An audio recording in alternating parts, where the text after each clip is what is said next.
You are now tuned in to the #1 nursing podcast in the world, the Scrub Me In Podcast by Nurse Junior and Anthony. You are now tuned in to the #1 podcast in the world, the Scrub Me In Podcast by Nurse Junior and Nurse Anthony. Yes, sir. Now we're on. Had a little technical difficulties, but we are now. You know, bloopers. Damn. Episode 15. Yeah, and I got to remember, make sure you like, subscribe, comment. Absolutely. Follow us on Instagram, TikTok. On the socials. All the socials, you know, YouTube, subscribe. That's a very key thing. Yeah.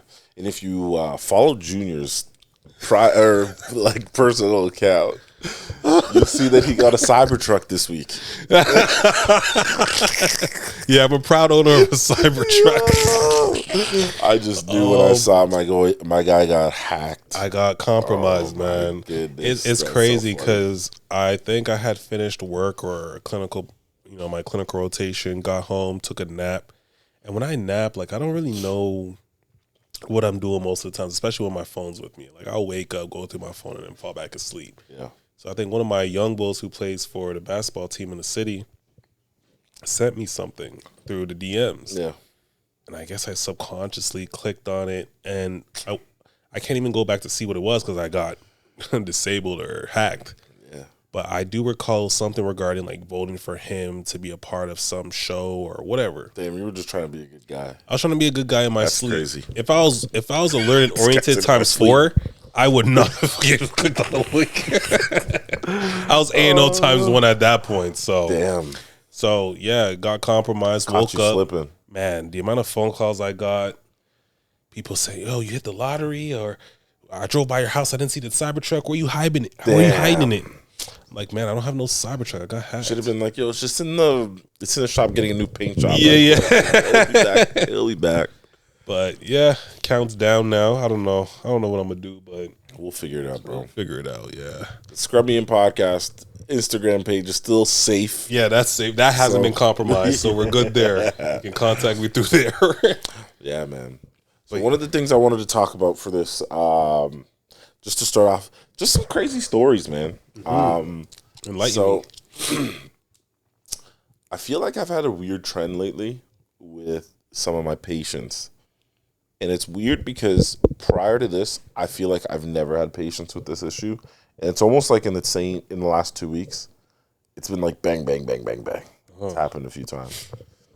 So recently I've had patients, super random, with prolapses. Never had a prolapse before. Last 2 weeks, all of a sudden I got maybe 3 or 4 prolapses.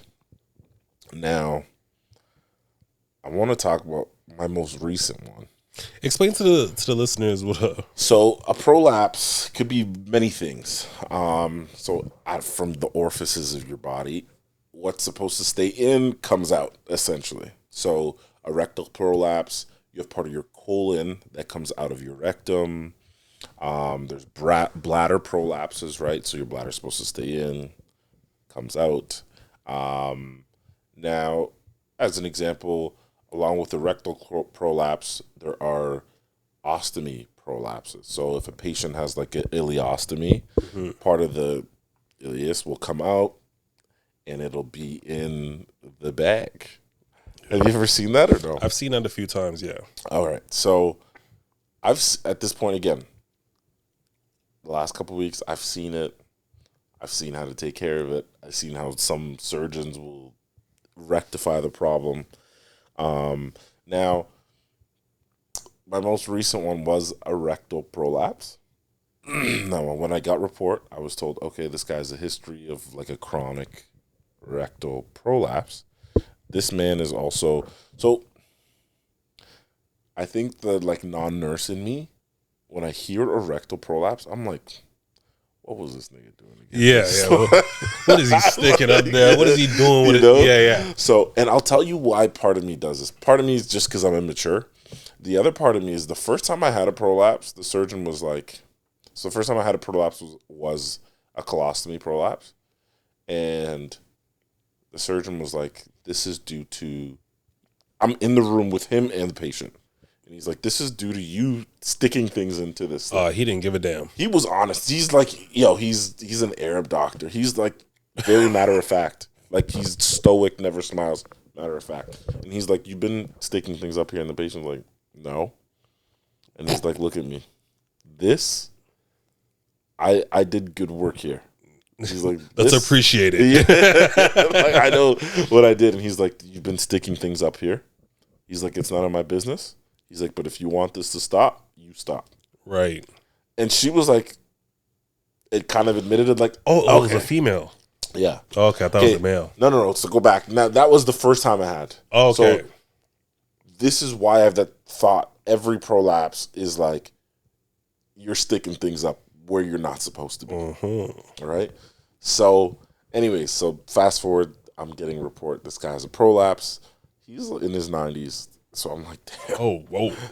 70s were a fun time. Yeah. This guy. 60s. Goddamn pioneer.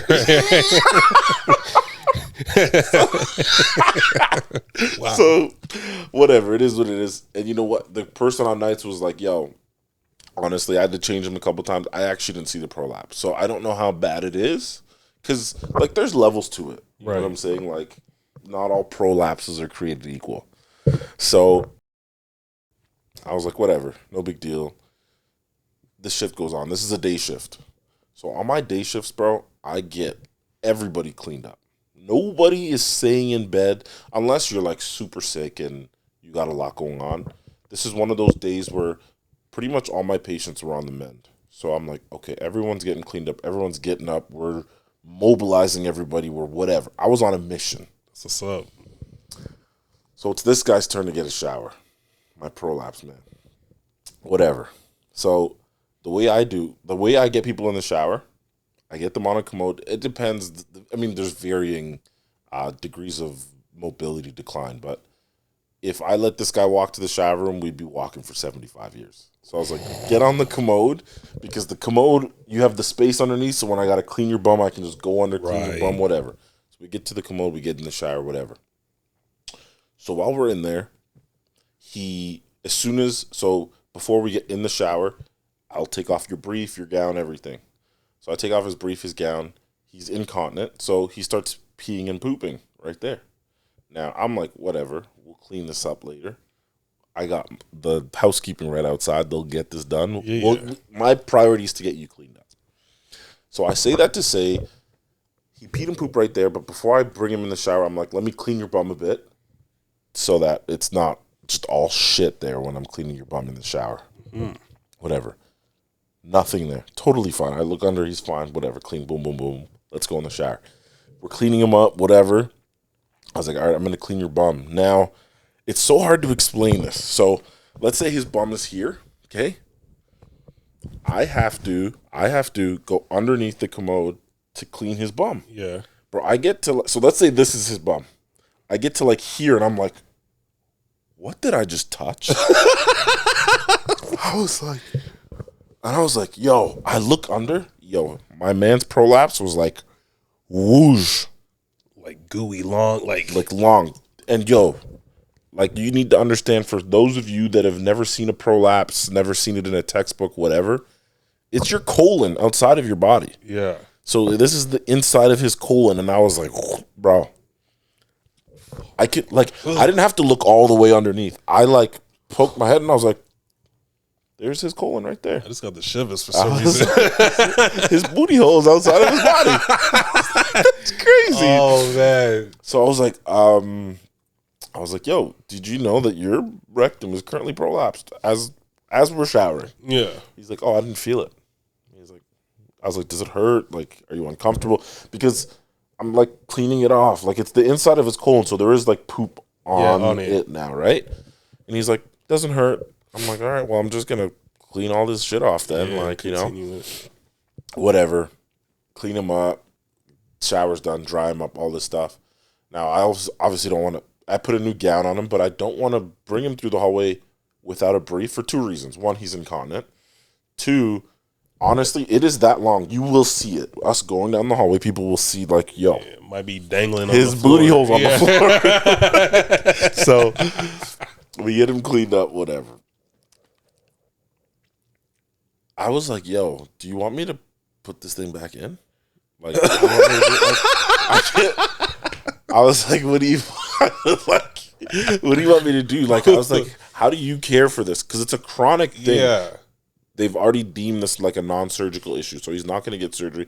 He still poops like normal. Like, it's never been a problem. This ain't his first rodeo. It must have happened before. He was just like, and he's old, right? He's like, I don't know what happens. He's like, I was like, well, do you push it back in? He's like, no, I've never pushed it back in. I said, have the clinical staff ever pushed it back in? He said, not from what I remember. I said, this thing goes back inside you on its own? Yo, it was big, bro. Like, big. And no diddy. This thing was girthy, bro. It was girthy, bro.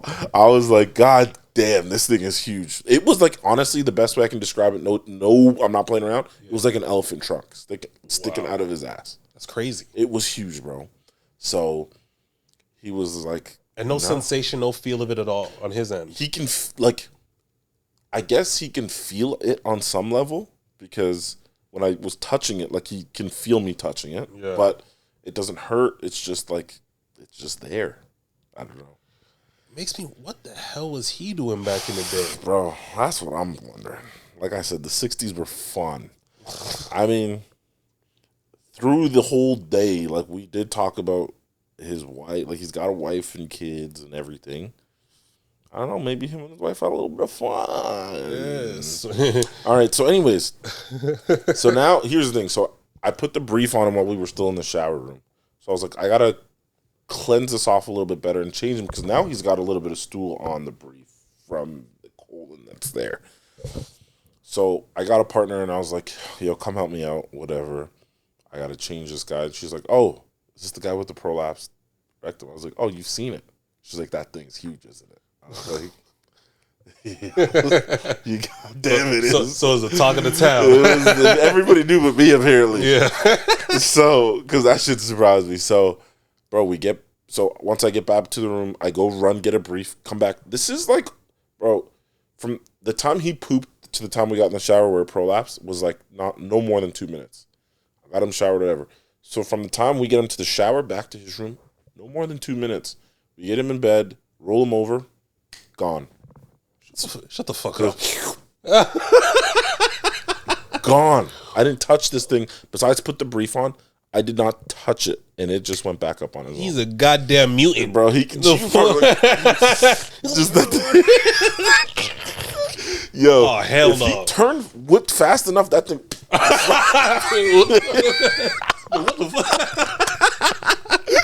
That thing was a fucking weapon, bro. So he has clearly, at least not to his knowledge, but he's able to retract it back in and some shit before.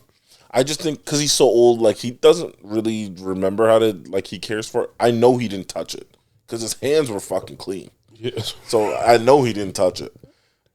It just fucking went back up on its own. That's weird, man. That's crazy. It was long, bro.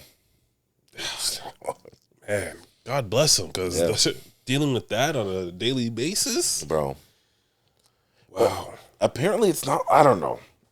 Anyway, so this isn't my thing. Like, I've had a lot of prolapses lately, and every prolapse is dealt with differently. Like, I've seen some where, you get some lube, you get gloves on, you get lubes back on, and you stick that thing back in. And I swear to God, the first prolapse I had a few weeks ago, like, this lady was in a lot of pain.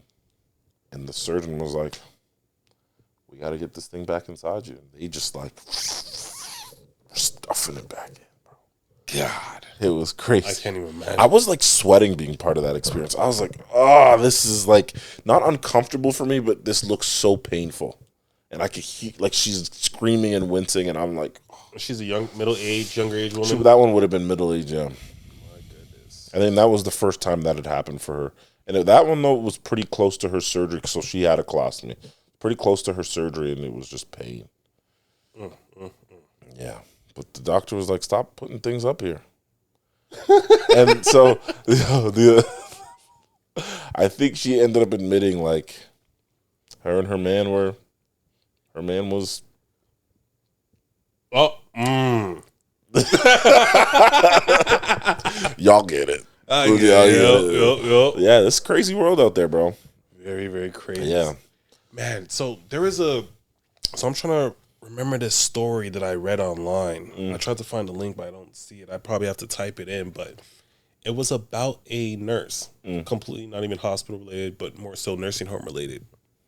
She worked there for a couple of years. I'll try and find the article later, but Yeah. she worked at this nursing home for about maybe 3-4 years. And, the higher ups found nothing suspicious with her, but I guess it got to the point where they realized that she was stealing medication. Yeah. Okay. She was stealing medication for at least half of the period that she was there working. Okay. So she's been there for 4 years. She's been doing it for 2 years.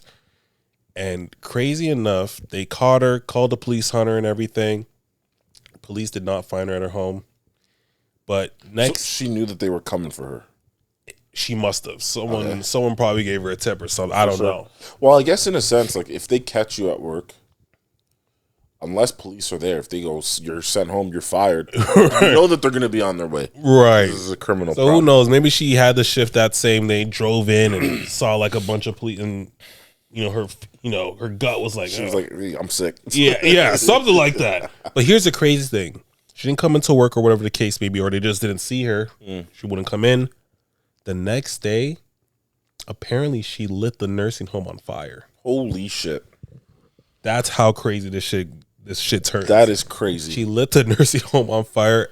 There was a few casualties, but yeah, she lit the shit on fire. They eventually caught her, but damn, just all because she was stealing drugs. She killed some people. She killed some people. That's crazy. And bro. I gotta go back to the article and understand why she would even put it on fire. But yeah, she lit the shit on fire. That's insane. Well, here's the thing: if you're crazy enough to steal meds, because I mean that's a complicated issue. Obviously, there's some addiction mixed in there, but if you're crazy enough to steal some medications from a facility, I'd argue that putting that facility on fire is less crazy. You know what I'm saying? Like, Nah, for sure. like stealing medication is crazy work, bro. And I've heard of many situations where people have been stealing medications. I remember there was another story. I've never visually seen it, but I used to work with an agency called Medley. They'd put you in different facilities that are short staffed. So one day I was put into this one facility, and I guess the manager was talking to me about medications and having a nurse in the past steal opioids and, Okay. narcotics. And I asked her, I'm like, so did they catch the lady? Like, what? Like, how many years is she doing? She said, no, she faked her death, actually. And I'm like, excuse me? She said, yeah, she faked her death. I'm like, how do you know she faked her death? And she was like, I just know she did. I'm like, no. You gotta explain. You gotta explain that. You gotta explain that shit more. Yeah. So I guess she used to work at that facility full time, and I guess they caught her on camera stealing medication. All right, cool. But why didn't you guys, call the authorities to handle the situation right then and there? I can't remember her reasoning, but eventually they did. But once again, it's like these people that steal meds, it's like they have a hunch. It's like they have that gut feeling like, all right, something's about to happen. If people are breathing differently around you, I'm like, telling you, up. it's like the drugs give them some type of telekinesis or some superpower, some powers where they can sense shit. So what she was telling me was, I guess she made a run for it and tried to cross the border, and they found her vehicle like somewhere in the water. The story didn't add up. It didn't make sense. I see what you're saying. But she believes that she faked her death and that she's living a different life somewhere in. And they never caught her. Somewhere in Tijuana. Damn, that's where I. That's where I would go to. Listen, man. If I ever commit a crime, catch me in Mexico or somewhere in Africa, bro. Find me in Nigeria in the villages. If you can, here's the thing that's tougher because if you can, so it's easy for us. We're in a border city. I commit a crime, I'm crossing, I'm gone. You don't know where I'm gonna throw up. Facts. It's tough to get on a plane though. It's tough to get on that plane. It is, because they're gonna put your name out there. Warrant's gonna be put out. Yeah. So here's my thing. I don't know how people go through again. I know it's tough because addiction is a real thing. I don't know how people go about deciding, you know what? I'm going to steal some perks today. Like you're in just the middle of your shift. Mr. Junior calls, yo, can I get my pain meds? And you're like, yeah, I got them coming for you. And you're like, you know what? I'm gonna take like 10 of these right now. Man, you'd be surprised. So here's one story that, and it takes me back to the ICU when I was working there. We deal with the Michael Jackson drug. If y'all don't know what the Michael Jackson drug is, it's propofol. Yeah. So propofol is the drug that Michael Jackson was getting from his, I don't know, doctor. They were just giving him that shit just to be in that euphoric state. Right. Not even euphoric, like just knocked out. Right. Propofol, once you take that, you're gone. Like you're out of it. Now it has a short life though. Yes. So if you're not getting it continuously, you'll wake up. For sure. Unfortunately for Mr. Jackson, he didn't wake up. R.I.P. R.I.P. So King of Pop. yeah, R.I.P. man. So in the ICU, you know, we have it hooked up to an IV. Once it's with this medication, once it's about to get dry or get emptied, you gotta take it apart and then spike the next one. Right. Just so that your patient is still sedated, right, you know, out of it. Especially with these intubated patients, the ones that have like a tube down their throat that helps them breathe on a ventilator. Most of them are on, a majority of them are on propofol. Right. Especially in the ICU. So with that, with the vial and the tubing, we had like this basket where you just toss it in and that's Crazy it. work. In a red basket. Crazy work. Crazy. Because I thought about it some days, not like I was going to do it, but I always wonder, like, people could be stealing this shit. People could get a syringe, connect it in, and then just pull it out, cap it, and then just put 10 cc's propofol on it, and then just throw it in their bag. 100%. So it's like, it makes me wonder, like, how many people, a lot of people are probably doing this. 100%. So, first off, like, the way we dispose of PCAs, like, on our unit, I'm just like... Oh, it's kind of similar. Oh, yeah. I was like, yo, if I was a crackhead... Oh, my God. I'd be feeding the streets. I'd be on a surgical floor. I'm telling you right now. I'd be feeding the streets. Trust me. Or maybe even in the OR. I'm telling you. Oh, I can only imagine the OR. Fentanyl would be in the streets of Windsor, nigga. Now, this is if I was a crackhead. Right. Or if I was a drug dealer, whatever. You know what I mean? I ain't that. I'm just a nurse. I'm a law-abiding citizen. I'm just a him. Yeah. Like, it's just crazy. Now, here's my question, right? And maybe you'll know better than me. Like, I feel like, so I've heard of nurses that get caught taking drugs. Yeah. So, if I'm not mistaken, in Ontario, if you get caught taking drugs and you say that you have an addiction, I don't think they can lock you up. I don't even think they can fire you. They don't. I don't even think they can fire you. You have to take the initiative to admit that you are a drug user. Right. But here's the thing. I think you also have to be able to prove that there's no intent to sell. So you can't be taking so much that they're like, come on, you're selling this. Yeah. But if you take enough that you get caught and they're like, oh, it's probably for personal use, you say that you're an addict, not only can you not get criminally sued, as far as I'm concerned, I could be wrong. I ain't no lawyer. I'm just a nurse. I also am sure that they can't fire you. That one's kind of sticky. So this is my thing. And here's the thing. I know some nurses that have been caught being like stealing meds from patients in the facility that I even currently work in that still work there. Now, if you're watching this, I know who you are. You think that no one knows. I know. All right. That's insane. How can you be allowed to still work on the same unit where narcotics are? Because you're an addict. You can't fire someone for being an addict. You have to try to get them help. You as the employer, if you identify that an employee is an addict and their addiction, like they're stealing from your facility, you have to try to get them help. You have to prove before you fire them that you were trying to get them help. So you send them to like NA, some you type of send them to rehab. So like I've heard of nurses being sent to Brentwood as an example. Right? So Brentwood, where we live, is a rehab facility. Wow. Yeah. I didn't know that. Yeah. So you have to show, and if they can prove that they go there, they want to get the help, they go get the help, they can come back to work.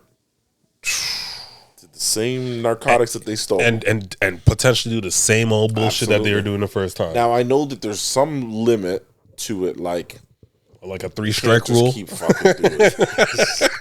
You know, like at some point we gotta fire. Yeah, we gotta fire you at some point. Yeah.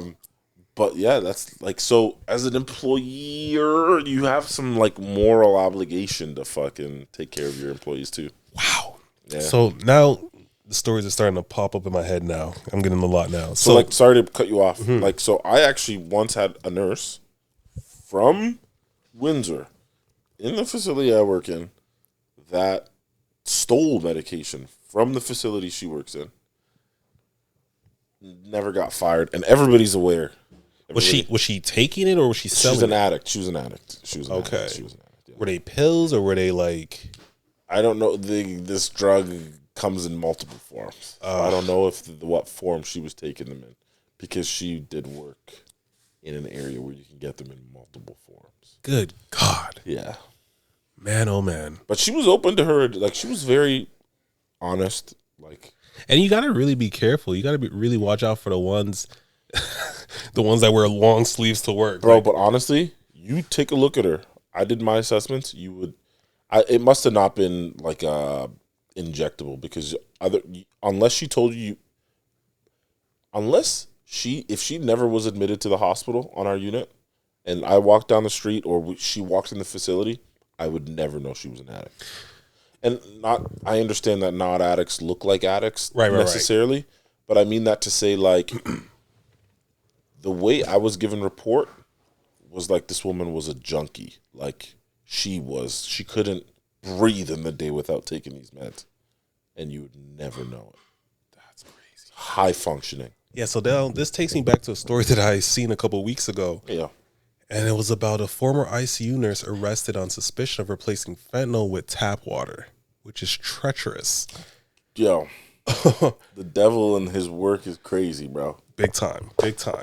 So like you had mentioned before, imagine coming out of surgery and you're just in pain nonstop, and the nurse is giving you stuff and you think it's pain medication, but just ain't working. Just water.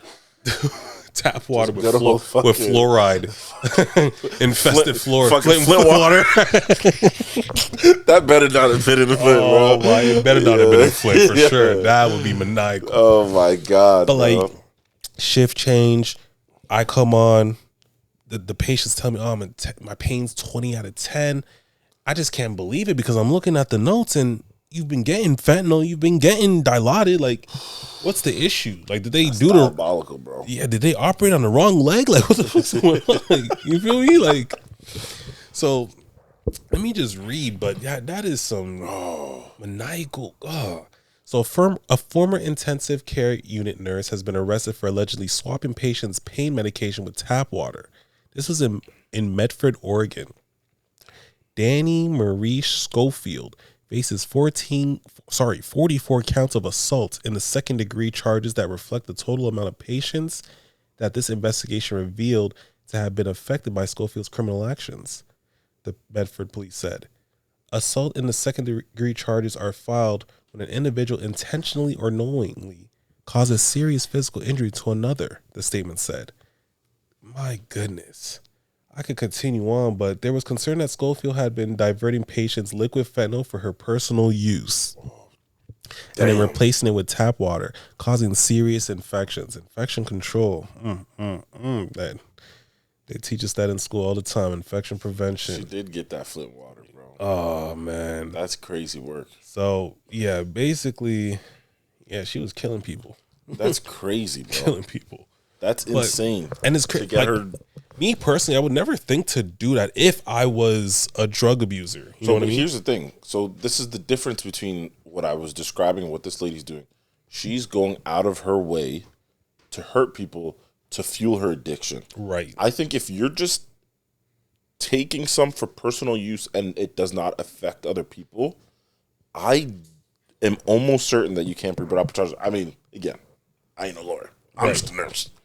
However, I think that's the thing, because again, I know multiple nurses just from our city that have been known to steal drug or steal meds and still have their jobs. And not only are they not criminally liable, but they still have their jobs. That's nuts. Do you find that people are going into the, like, drug abusers are now going into the profession just to get access to Why these wouldn't drugs? you? Why wouldn't you? Because there are facilities, not the ones we necessarily work in, but there are facilities that their system just isn't very safe. Yeah, no, definitely. Like, And it's not that hard. And looking back at it, it's not that hard to make that switching to fentanyl with. I mean, as a nurse, I wouldn't have done tap water. There's I better wouldn't. things that won't give people infection. Like, clearly, you know, like she couldn't even go. You know how they had like the ice dispenser machine. She could have got that at least. But goddamn, bro, they have sterile water in vials. Right. They have NS in vials. Like there are things that she that can use water. to trick the naked eye. You know what I'm saying? Goddamn. Oh my gosh. So now let me ask you a question. Do you think that as nurses, not even as nurses, do you think hospitals should be drug testing us every once a month or once every 3 months? That's interesting. I mean, that's not a horrible idea. I think you have to test for things that it's tough. It's tough because certain medications stay in the system within 30 days, maybe longer. This is why I'll say it's tough. So think about it this way. I mean, things have changed now, right? Where we give patients like CBD oil, THC, all this stuff. And that is legal in Canada, but it's still illegal for me to steal someone's prescription and use it for personal use. So people could be stealing other people's things, and then a patient could be like, yo, I had a lot more CBD or THC than this. You drug test people. You could have all your nurses test positive for CBD or THC, but because it's legal in Canada, what are you going to do? Now, if it was something like fentanyl, it's something like some sort of benzo. I mean, a lot of people get prescribed benzos, but some sort of methamphetamine or something, then it's like, okay, you likely could have done this. But yeah, I mean, listen, here's the thing. I've never used drugs in my life. I've never. However, if a colleague of mine tested positive for fucking cocaine or meth, even for that matter, and you come to work and you can work, have fun on your free time. Move the fuck around. I don't care, but don't be coming in zooted and shit. You know? Zooted and all that. Like, that's crazy. So I mean, listen, here's the thing. I don't think it's a bad idea. I don't use drugs. Drug test me all day long. I don't care. It would pose an inconvenience on the people that aren't doing drugs. You know what I mean? Coming into work on an off day, just. Oh, I ain't coming in on no off day. You give me a cup on my break, I'll piss in it. I don't give a fuck. Yeah. You know, but it's tough. I think that it comes, man, like the policies around that would have to be so tight because I'm sure you could get a lot of problems. There would be a lot of there would be a lot of uproar in that. For sure. A lot of people sharing urine too. Absolutely. So 100%. Another story that pops into my head was an athlete. I'm not sure if you remember. I already know where you're going with this. The athlete that used his exactly girlfriend's urine. That came back. You're pregnant. What an imbecile. He was probably like, what? Yeah. You know? What a nincompoop. But yeah, like, he got caught through that. Just stupid shit. Just dumb shit like that. But you'd be seeing a lot of things like that. 100%. 100%. But going back to the last story that we were talking about the burning of the nursing home, I found it. So nurse sets fire to retirement home to cover up drug theft. Insane. And this is in your neck of the woods, actually. What do you mean? An Australian nurse who admitted to 11 counts of murder in a retirement home. Shit. Fire was trying to destroy evidence that he had stole painkillers prescribed to residents, prosecutors revealed Tuesday, according to reports. 37-year-old Roger Dean pleaded guilty on Monday over the deaths of the Quakers Hill Nursing Home in Sydney in November 2011. So this is a while ago.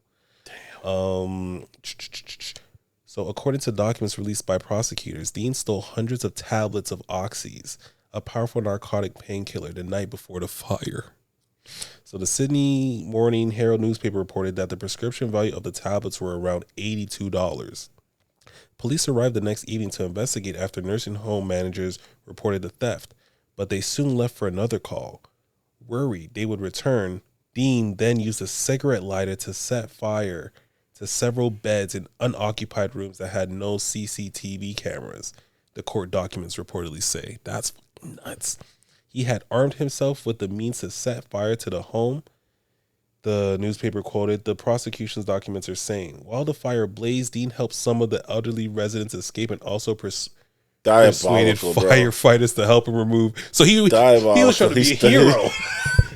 What do they call it? Anti-hero? Healthcare hero. Healthcare hero. He's a healthcare hero. Oh my God. He's the first healthcare. Goddamn Batman. Fucking crazy.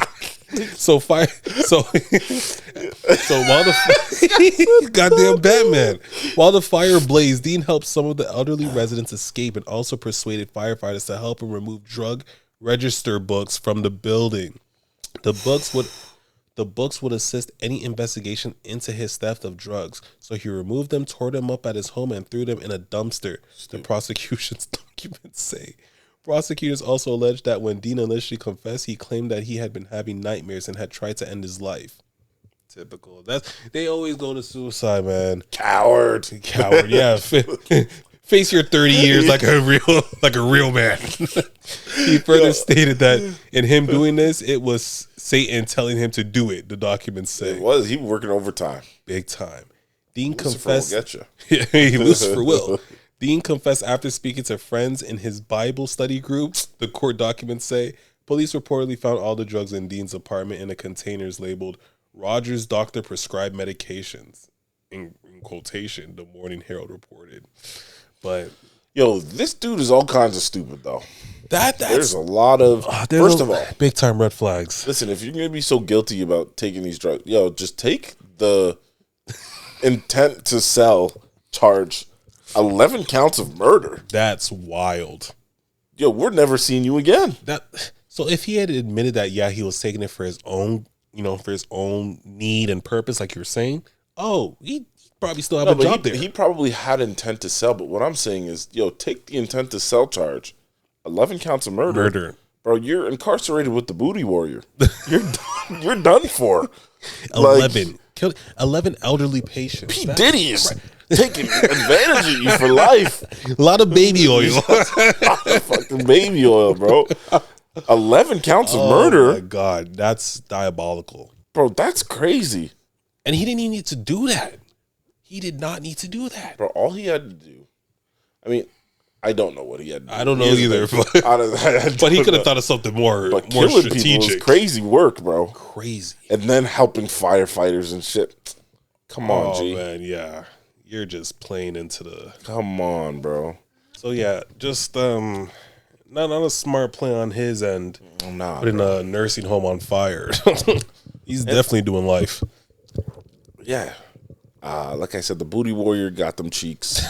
Diddy got the oil for him. Got the baby oil. R. Kelly can sing him a song while they're doing their thing. He ain't coming out, bro. Yeah, that's gonna be his life is over.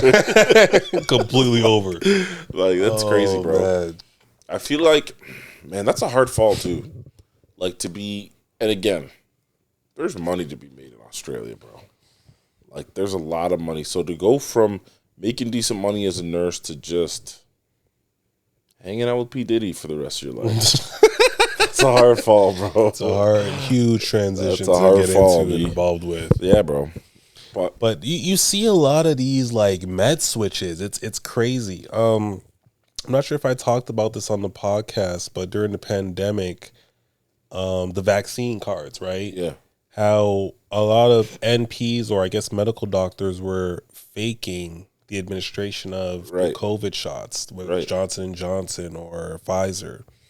So people would pay the doctors or the MPs excess amount of money to make it seem as if they got the shot when they really didn't. Right. So I guess it was 2 nurses out in New York. Did I tell the story? Do you remember? No, I don't think so. So there's these 2 nurse practitioners in New York, and this is during like maybe the tail end of the pandemic. So people were aware of what they were doing, like regular civilians. They would go to the clinic, pay an extra amount of money for their kids, for them to allegedly get the shot when really they didn't get the shot. Right. So they made at least like 1.2, 1.3 million doing this. Hallelujah. I'm telling you. Now, they would have gotten away with it If it wasn't for the meddling kids. Real talk. So, that's funny. So I think what it came down to was, one, they had a ledger book. Okay. Which is dumb. They had a ledger book that had individuals' names. Obviously, the police weren't able to match the names with, just, it's a breach of confidentiality and all that. Sure. But anyways, they had names and they had amounts that led from the year that they started to the year that they got caught, and it added up to like maybe $1 million. That's crazy. On top of that, one of the NPs was married to a police officer. He was in on it as well too. Oh, which is crazy. Way crazy. Number 3, one of the NPs had a safe in her house that had at least $700K cash. So when the police busted in there, they seen the money. Of course. So they got cooked in so many levels. Oh man, like they couldn't deny nothing. They couldn't deny anything. I feel like if you're gonna run an operation like that, like here's my thing. Why have a ledger? Like what is that gonna do? Like here's the thing, if you're a bookie, you're someone lending money, I get it. But if you're giving fake vaccine cards and all this, why have a ledger? There's no need. There's really no need. I don't, because you want to separate yourself from all the illegal shit you're doing. Now, I'm not a mastermind. I'm just a nurse. Yeah. But I'm thinking, like, here's what I'm doing, right?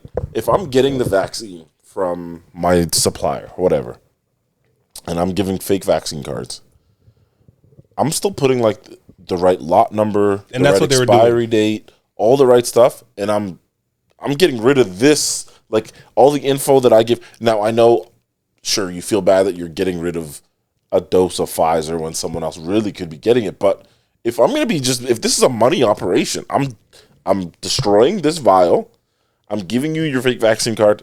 You were never here otherwise. And that's it. And I mean, in my books, I'm saying patient came for vaccine, whatever. This is what they got, the lot number. Again, I'm writing all the right info. So for all intents and purposes, this is right. Now, if someone tries to get titers, sure, they have nothing in their bloodstream. But then I can be like, this is a new vaccine. Exactly. We didn't know the efficacy of it when we were providing it. We were just told that this is what we have to give. Exactly. Like, there's excuses you could give. Your lawyer can get you out of some shit. 100%. And I think with one vial, you're able to give 10 doses. Okay. So 10 shots. So one vial. So for example, like you, me, Ange, and your kids, etc. If we got the Johnson & Johnson or whatever it may be today, that one lot number would be addressed to all of us. Right. Right. So for them to have that ledger book, it's still mind-boggling to me why they even had that. Why do you need a record of your crimes? Of your crime. Silly. That's crazy. Silly.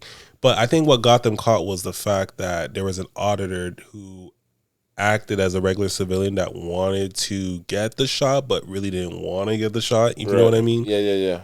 And that's how they got booked. Damn, bro. Insane. And then to have that much cash in your house. In your house. Mind-boggling. I just, like, some of these people, I'm just like, were you trying to get caught? Like, did you not want to have a good life? Like, I'm confused. To me, like, they really could have got away with it. Absolutely. If it wasn't for the auditor. Absolutely. But, yeah, at that point, you got to stop it. Yeah, but here's the thing. If you're an NP, you're a doctor, whatever, from my understanding, you know that there are going to be people that come in, like the College of Physicians, or I don't know the board. I mean, right now for us, for the board is the CNO for NPs. Yeah. But, like, your board sends people to make sure or to find ways that, like, what's the word? Like, what you're doing is the right stuff. Right. I'm safe. sure and I'm sure as you get more experience or your career goes on, maybe that happens less. Like, you make a name for yourself. And for sure. You don't need to. Or people that are doing wrong things and there are whispers, I'm sure they will send out auditors and all these other things. But if you're aware this is going to happen, you just got to make this as legit as possible. Exactly. You know? Dot your I's, cross your T's. Absolutely. And this is just, I think this was in New York. So that's just one state. Right. I'm sure this was happening in other states, and, you know, the state, the government, whatever, they were getting a bird's eye view on it and said, you know what, we need to monitor and send auditors out there and make sure that everything's going down smoothly and legally. Right, but also if the state is going to send out auditors or anyone to technically spy on you, they have a legal obligation to let practitioners know, well, this is what we're doing. So just to make sure that everything is in line with our policies, procedures, our standard of care, all this stuff. So I'm sure they were aware. Like, they got an email, they got a letter that they probably never opened. Maybe. But the state has to let you know that they are sending out these people. Maybe. I don't know what led them to send an auditor. It could have been a whistleblower, like you said. Because honestly speaking, a patient who got a fake vaccine or didn't get the vaccine but got the card, right? What's holding them back from snitching after they paid? Well, here's the thing, and this is why, me personally, if I was a doctor, an NP, even just as a nurse, I'm never putting myself in that position, because when you do that, the patient has all the power. 100%. You are at their mercy, because now for them, hey, this was here. Sure, I'll take my little fine. Yo, you don't do everything I tell you to do? Yeah. You're done for. Start putting $1,000 in his bank account every Friday right now, or some snitching. That's right. That's what they can do. So it cost me $500 for this fake vaccine card. Oh, I see a bunch of people in that waiting room. For every 10 people, I want $500. Yeah. It just takes that one person, that one ballsy person. Oh, no? All right. I'll see you in court. Yeah, I'll see you in court. I'm gonna call some people. You know what I'm saying? Like, it puts you in such a vulnerable position. But Joe, if you're gonna also be doing that, you better be a gangster, bro. You gotta be aware. You better be like, oh, I'm gonna see you in court. Yo, I'm gonna be digging your grave tonight. I'm gonna throw you in that grave. Yeah. Like, you gotta be a gangster about it. Like, anytime. Because if someone puts you in a compromising position, you can't be caught with your tail tucked between your legs. Not at all. You gotta burn some houses at that point. I get it. Yeah. He let them know, y'all gonna tell on me? Oh, y'all gonna investigate. All right. All right. I'm gonna see y'all tonight with the cigarette in my hand. That's what that was. That's crazy work, bro. Very crazy. Well, I guess we'll wrap it up there. Yeah, that's episode 15. Yes, sir. Make sure you guys like, subscribe, comment. YouTube, Instagram, TikTok, whatever. Tell a friend. To tell another friend. To tell another friend. Yes, sir. You know what it is. And that's what it is. Hey, peace.